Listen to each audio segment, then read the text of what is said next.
How the Grinch Stole Christmas by Dr. Seuss.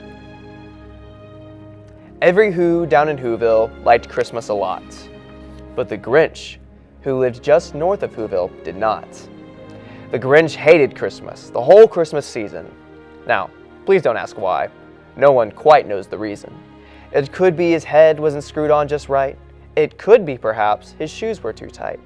But I think the most likely reason of all may be that his heart was 2 sizes too small. But whatever the reason, his heart or his shoes, he stood there on Christmas Eve hating the Whos, staring down from his cave with a sour, grinchy frown at the warm lighted windows below in their town. For he knew every Who in Whoville beneath was busy hanging a mistletoe wreath. And they're hanging their stockings, he snarled with a sneer. Tomorrow is Christmas, it's practically here. Then he growled with his Grinch fingers nervously drumming, I must find some way to stop Christmas from coming.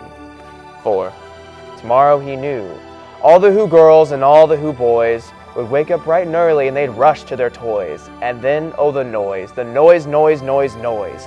That's the one thing he hated. The noise, noise. Then the Who's young and old would sit to a feast, and they'd feast, and they'd feast, and they'd feast. They would feast on Who pudding and rare Who roast beast, which was something the Grinch couldn't stand in the least. And then they'd do something he liked least of all. Every Who down in Whoville, the tall and the small, would stand close together with Christmas bells ringing. They'd stand hand in hand, and the Whos would start singing. They'd sing and they'd sing and they'd sing. And the more the Grinch thought of this Who Christmas sing, the more the Grinch thought, I must stop this whole thing. Why, for 53 years I put up with it now. I must stop Christmas from coming. But how? Then he got an idea. An awful idea.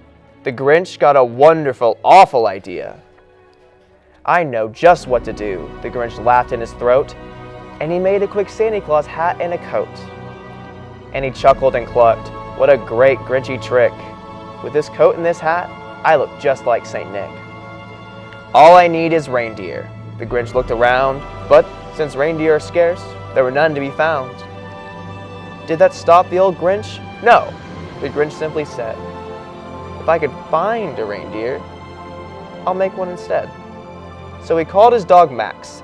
Then he took some red thread, and he tied a big horn on top of his head.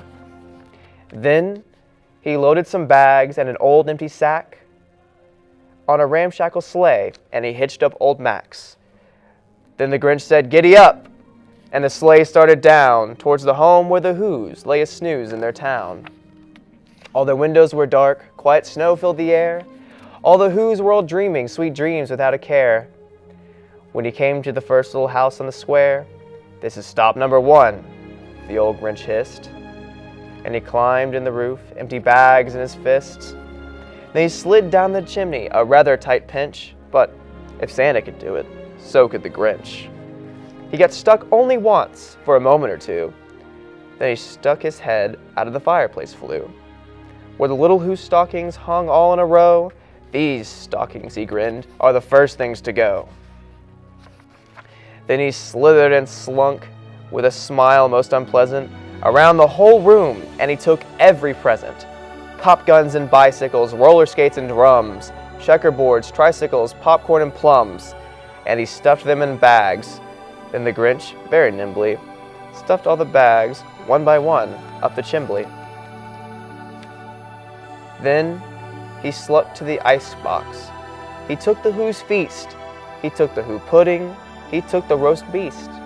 He cleaned out that icebox as quick as a flash. Why, that Grinch even took their can of Who hash. Then he stuffed all the food up the chimney with glee. And now, the Grinch grinned to the Grinch, I will stuff up the tree. And the Grinch grabbed the tree and he started to shove when he heard a small sound like the coo of a dove. He turned around fast and he saw a small Who, little Cindy Lou who is no more than 2. The Grinch had been caught by his tiny Who daughter, who'd got out of bed for a cup of cold water. She stared at the Grinch and said, Santa Claus, why are you taking our tree? But you know that old Grinch was smart and so slick. So he thought up a lie, and he thought it up quick. Why, my little sweet tot, the fake Santa Claus lied. There's a light on this tree that won't light on one side. So I'm taking it home to my workshop, my dear. I'll fix it up there, and I'll bring it back here. And his fib fooled the child.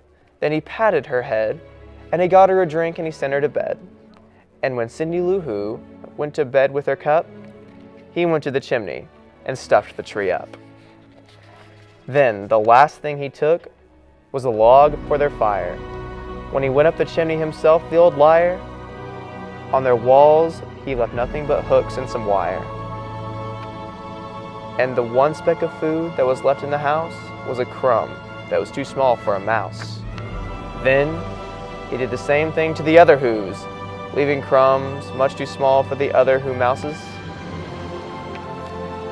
It was 1/4 dawn, and he'd hit all the houses.